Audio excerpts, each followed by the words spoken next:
want to show you a picture. Not a picture of some ancient Roman martyr, not a picture from the Middle Ages, and not a black and white photograph from a communist prison camp. A picture from right now, a picture from our lifetime.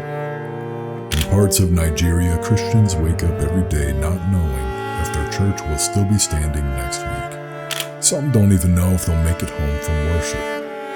Entire villages have been attacked, churches have been burned, and priests have been kidnapped and murdered.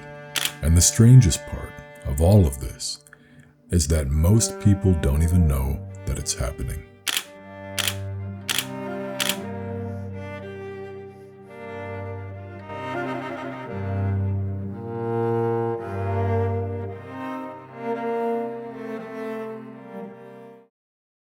Maybe you've heard about wars, maybe you've heard about political conflicts, maybe you've heard about terrorism.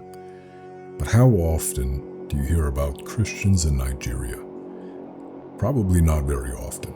And that raises a question. Why? Why are Christians still being persecuted in the 21st century? And why does it seem like nobody is talking about it? To answer that question, we have to understand something most people have forgotten. This isn't a new story. In fact, it's one of the oldest stories in Christian history. When most people think about Christianity, they imagine cathedrals. They imagine churches. They imagine Christmas. Maybe they imagine a religion that became powerful.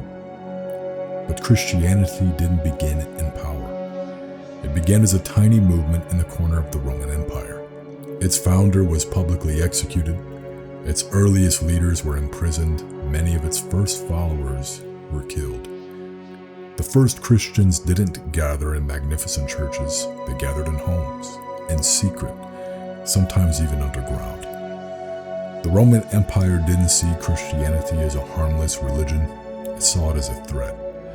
Not because Christians were violent, not because they were trying to overthrow Caesar, but because they refused to worship Caesar as Lord. For the early Christians, there could only be one Lord, and that conviction came with a cost. Generation after generation, Christians were imprisoned, tortured, and executed. Some were fed to wild animals, some were burned alive, and some were crucified. And yet something strange happened. The more Christianity was persecuted, the more it grew. The Roman authorities believed that they could stamp it out.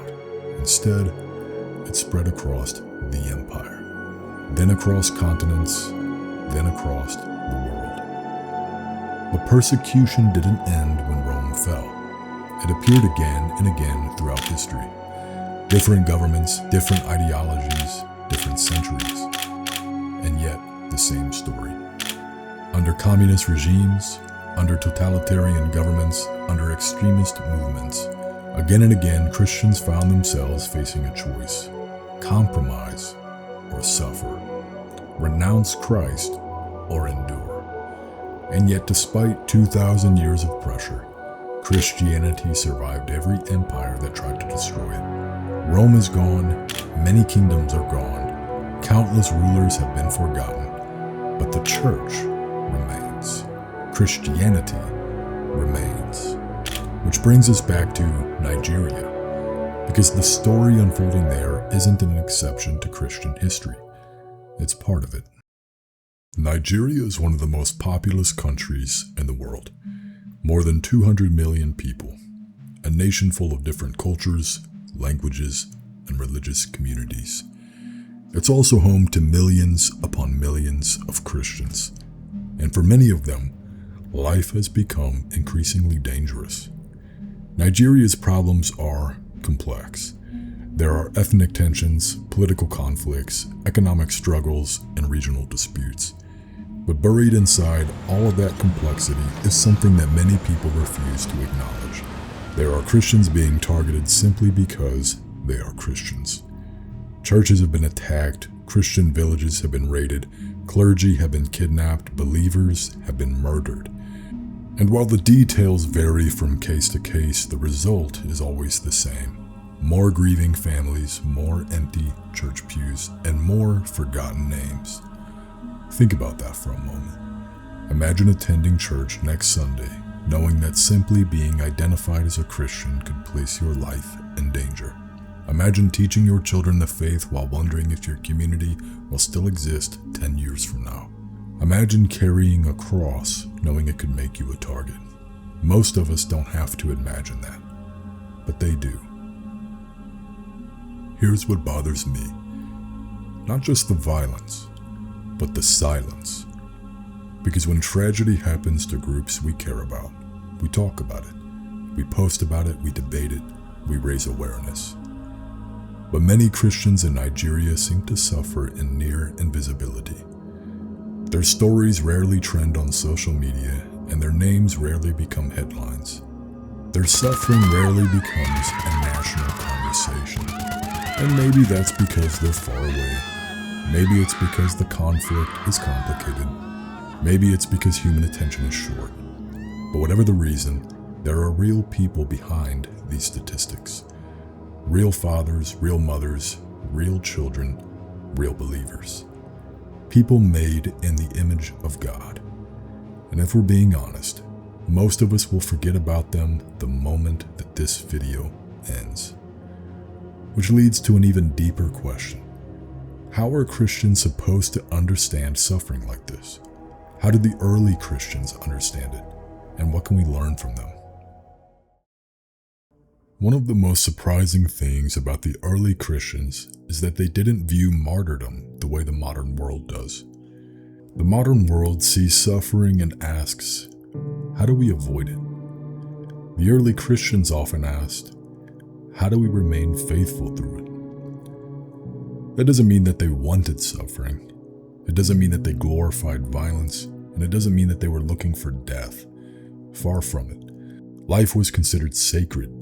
Human beings were created for communion with God. Death is the enemy, and Scripture calls it the last enemy. We don't celebrate death and we don't seek it out. But because Christ has defeated death, death no longer has the final word. That is why the martyrs could face suffering with courage, not because they were fearless, not because they were superhuman, but because they believed that remaining faithful to Christ was worth more than preserving their earthly lives at any cost. The martyrs were not people obsessed with dying. They were people convinced that Christ had risen. Everything else flowed from that conviction. In the early church, martyrs were never viewed merely as victims of injustice. They were seen as people who had become living icons of Christ. Just as Christ forgave his persecutors, many martyrs forgave theirs. Just as Christ remained faithful unto death, they remained faithful unto death. Their witness pointed beyond themselves to the one that they followed. In fact, the original meaning of the word martyr means witness. A martyr is someone who bears witness to Christ no matter the cost. And throughout Christian history, something remarkable keeps happening. The persecutors always seem powerful until they aren't. The Roman Empire looked unstoppable. It wasn't. The regimes that imprisoned Christians looked permanent. Well, they weren't. And the movements that sought to erase the faith looked invincible. They weren't. Because the church does not endure because of wealth, influence, or even political power. The church endures because Christ is risen and remains present among his people. Maybe that's what the martyrs understood. Maybe they understood something we have forgotten. That the purpose of life isn't simply to stay alive. It's to remain faithful. One of the oldest Christian ideas is that suffering offered in faith can become a testimony. Not because suffering is good, it isn't. Not because evil is good, it definitely isn't.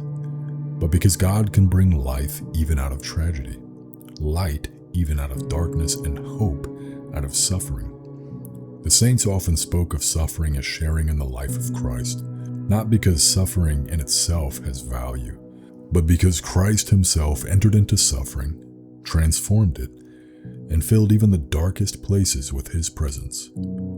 The cross itself is proof of that. What looked like defeat became victory. What looked like death became life. And maybe that's why Christianity has endured for 2,000 years. Not because Christians are stronger than anyone else, not because they always won, not because they were never afraid, but because generation after generation they believed that Christ had already conquered the very thing humans fear most: death.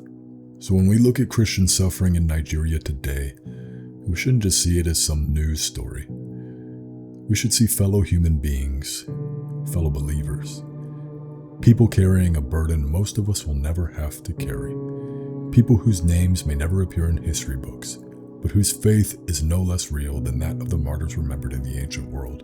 And maybe all we can do is remember them, pray for them, and speak about them. Refuse to let them disappear into silence. Because one day the headlines will be forgotten, the politicians will be forgotten, the conflict will be forgotten, but every act of faithfulness will remain known to God. No prison, no persecutor, and no grave can ever separate a person from the love of God.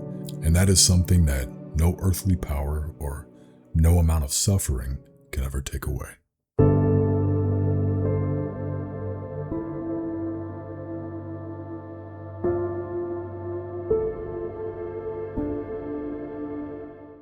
Hello everyone, it's Zach here from Crowns. Thank you so much for watching. I hope that you've enjoyed this video and it's given you some things to think about. If you're interested in these sorts of topics, then feel free to subscribe. It's completely for free and it's a great way to show me some support. And I hope you remember to add our brothers and sisters who are suffering into your prayers. They desperately need it. And I hope that you always remember, those who persevere into the end will be saved. I'll see you in the next video.